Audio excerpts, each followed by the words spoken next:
මයික්‍රෝස්කිස් අපේ සිතුවිලි වලට ලෝකය වෙනස් කරන්න පුළුවන්ද?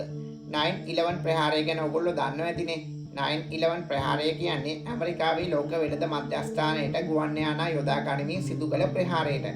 ඉතින් මේ ප්‍රහාරයට පෙර ලෝකයේ විඥානය ඒ බව දැනගෙන සිටියද? ඔබ මීට කලින් මේ දේ අහලා නැතුව ඇති. ලෝකයේ පුරා රටවල් 40ක ප්‍රින්ස්ටන් විශ්වවිද්‍යාලයේ විද්‍යාඥයන් විසින් රැන්ඩම් නම්බර් ජෙනරේටර් RNG කියන විශේෂ යන්ත්‍ර සවි කරලා තියෙනවා. මේ යන්ත්‍රවල එකම කාර්යය තමයි කිසිම රටාවකට නැතුව සම්පූර්ණයෙන් අහඹු රැන්ඩම් ඉලක්කම් ජනනය කිරීම.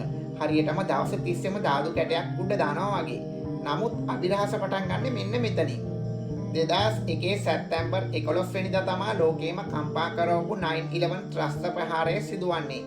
ඉතින් ඊට පැය කිහිපයකට කලින් ලෝකේ පුරා තිබුණු මේ අහඹු යන්ත්‍ර එකපාරටම අමුතු විදියට හැසිරෙන්න පටන් ගත්තා. ඒවා අහඹු වෙන එක නතර කරලා එකිනෙකට සම්බන්ධයක් තියෙන යම්කිසි රටාවකට පැටර්න් එකකට අනුව ඉලක්කම් ජනනය කරන්න පටන් ගත්තා. හරියට ලෝකේ සිදුවන්න යන්නේ මහා විපතක් ගැන මේ යන්ත්‍රවලට කලින්ම දැනුණා වගේ.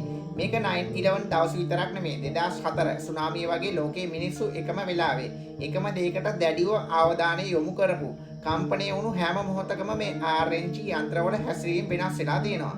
මිනිස්සු බිලියන ගණනකගේ සිතුවිලි හෝ හැඟීම් එකට එකතු වුණාම ඒකෙන් සාමූහික විඥානයක් හැදිලා ඒ ශක්තියට අපගේ භෞතික ලෝකයේ තියෙන පරිගණක යන්ත්‍රපාව වෙනස් කරන්න පුළුවන්ද?